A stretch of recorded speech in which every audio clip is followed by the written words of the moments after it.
नमस्कार, स्वागत है आप सभी का। आप देख रहे हैं एनएमएफ न्यूज। आपके साथ मैं हूं नम्रता चौधरी।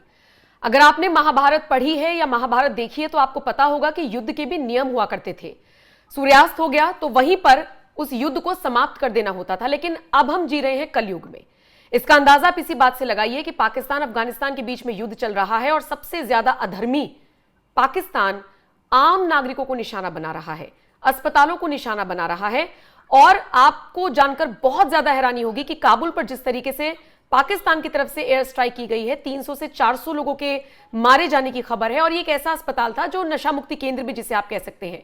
तो यहां पर कौन से आतंकवादी छुपे हुए थे, कौन से टीटीपी के लोग यहां पर छुपे हुए थे, कौन से लड़ाके छुपे हुए थे, ये पाकिस्तान ही बेहतर बता सकता है। लेकिन इस पूरे घटनाक्रम की निंदा पूरी दुनिया में हो रही है, लेकिन पाकिस्तान को इससे क्या फर्क पड़ता है?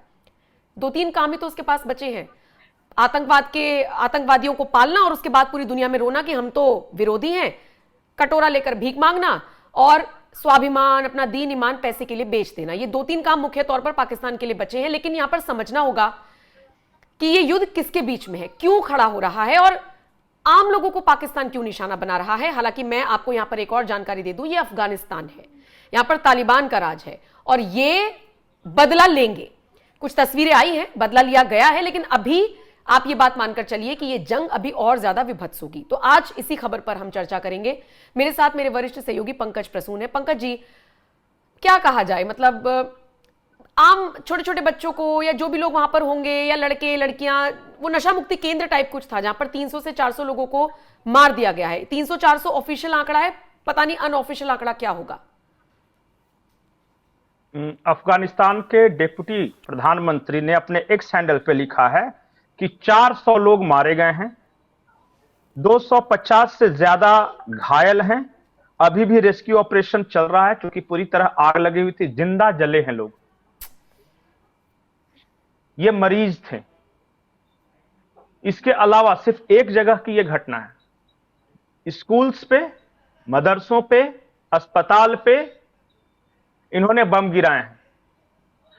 एक आंकड़े के अनुसार मैं देख रहा था, हमदुल्ला फितरत ये कह रहे 2000 के करीब लोग मारे गए हैं। इनका यह दावा है। और क्या कोई दावा कर रहा है कि 2000 में कितने सो कॉल्ड आतंकवादी थे पाकिस्तान के लिहाज से? पाकिस्तान का तो कहना है कि हमने तो तालिबान के हथियार डिपो पे हमला किए हैं।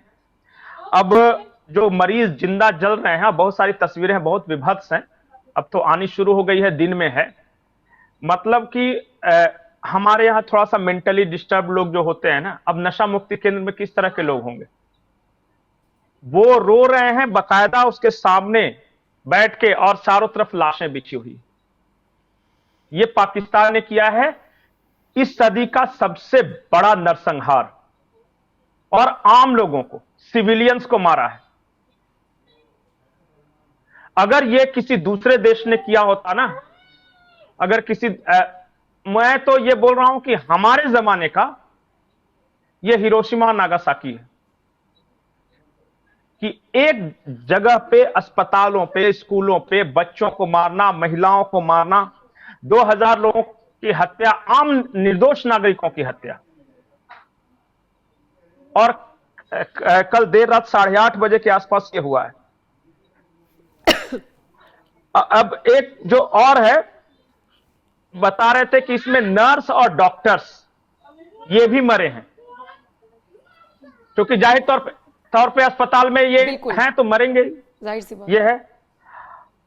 अब पाकिस्तान का वो क्रिकेटर है एक मोहम्मद नबी, उन्होंने काबुल के एक अस्पताल का वीडियो शेयर किया है। मां है, अपने जले हुए बच्चे को गोद में उठाकर रो रही है। पंकज जी, मैं आपको सच बताऊं, आप जो बता रहे हैं, मैंने अभी, हालांकि ट्विटर पे ये सारी तस्वीरें मौजूद हैं, मैंने देखी नहीं है, लेकिन सिरहन पैदा हो रही है कि कितनी दर्दनाक मौत, या जो बचे हैं वो क्या कुछ झेल रही हैं। ये किस तरीके का युद्ध है? और फिर बदले में अफगानिस्तान जब मारेगा तो बहुत सारे लोग आ जाएंगे जो पाकिस्तान के हिमायती बनते हैं कि आम नागरिकों को मार दिया है। ये युद्ध नहीं है, ये मानवता के खिलाफ नरसंहार है और दुनिया के तमाम देशों को पाकिस्तान का बैकआउट करना चाहिए या मिलकर सजा देनी चाहिए। ठीक है, आज पाकिस्तान को की जरूरत है अमेरिका को, इसलिए शायद कुछ ना हो, लेकिन इंसानियत कभी माफ नहीं करेगी। और इसीलिए यूएनओ में भारत ने साफ साफ कहा है, और तीन जो शब्द का इस्तेमाल किए हैं आप समझिए। भारत ने कहा है कि पाकिस्तान से ज्यादा मुसलमान हमारे यहां हैं, ज्यादा फल फूल रहे हैं, मतलब अमीर भी हो रहे हैं, अच्छी जिंदगी भी जी रहे हैं, और उल्टा पाकिस्तान में यह नैतिक साहस है कि वो कह सके इस्लामोफोबिया के बारे में। दूसरी बात उन्होंने कहा है कि अफगानिस्तान में जिस तरह बच्चों को गांवों पर ये बम बरसाए जा रहे हैं, आखिर कोई देश क्यों नहीं आवाज उठा रहा? ये मारते रहेंगे, बाकी सब चुप रहेंगे। और तीसरी बात उन्होंने ये कही है कि पाकिस्तान का फॉरेन पॉलिसी का ये अहम हिस्सा है स्टेट स्पॉन्सर्ड टेररिज्म। कड़े शब्दों में निंदा की है। वो अंग्रेजी में है, अगर सुनवा सकते हैं ठीक है, लेकिन पंकज जी, ये पाकिस्तान आतंकवादियों को पालता है, आतंकवादी हमले करता है, ये बात तो भारत पता नहीं कब से कह रहा है। आपको याद होगा जब ऑपरेशन सिंदूर सक्सेसफुल हुआ, उसके बाद एक डेलीगेशन जो भारत की तरफ से भेजा गया था, उसमें भी हम लोगों ने यही बात दोहराई थी अंतर्राष्ट्रीय मंच पर। उस वक्त पाकिस्तान ने भी अपना सो कॉल्ड डेलीगेशन भेजा था ये कहने के लिए कि नहीं नहीं, हम कोई आतंकवाद को प्रायोजित नहीं करते हैं। मतलब मुझे अब ये समझना है कि दुनिया के बाकी देश अंधे तो है नहीं। मैं मुस्लिम देश और बाकी देशों की तो बात ही नहीं कर रही, ये तो सिर्फ मानव की बात है, मानवता की बात है, मानवाधिकार की बात है। आप सिविलियंस को कैसे मार रहे हैं? आपके लिए जो खतरा है एक बार को आप उसे जस्टिफाई कर सकते हैं, लेकिन आम नागरिक, और आप ये कहते हैं कि हॉस्पिटल्स में सारे आतंकवादी थे या टीटीपी लड़ाके थे या जो भी आपको खतरा नजर आता है पाकिस्तान वालों को, मतलब ये बहुत विभत्स है, शब्द नहीं है। ये स्काई न्यूज की रिपोर्ट है कि 400 लोग कल मारे गए हैं उस अस्पताल में। उस अस्पताल में 400 लोग मारे गए हैं। सोचिए, अफगानिस्तान के अलग अलग इलाकों में इसने एयर स्ट्राइक की है। 1,15,000 लोग डिस्प्लेस्ड हैं स्काई न्यूज में, और इसके बावजूद अगर कोई कुछ 1,15,000 लोग विस्थापित हैं। बिल्कुल, कितना बड़े पैमाने पर असर हुआ है लोगों के ऊपर।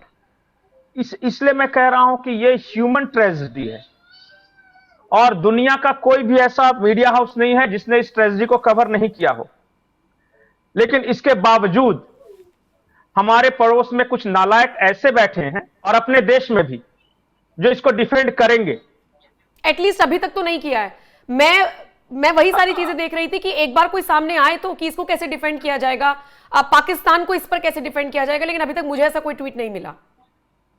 हमारे देश में कुछ जाहिल लोगों के लिए अफगान में जो मरे हैं वो मुसलमान नहीं थे, जो पाकिस्तान में सिर्फ रहते हैं वही मुसलमान है। और मैं खुल के बोल रहा हूं कि ये कौन है, हर कोई किसी को पता है। नहीं, मुझे बड़ी हैरानी होती है कि रूस और यूक्रेन का वॉर होगा तो बहुत सारे ऐसे लोग हैं, वो पहले देखेंगे कि मोदी सरकार का क्या रुख है, भारत का क्या रुख है, और उसके बाद अगेंस्ट में चले जाएंगे कि हम तो यूक्रेन के साथ हैं।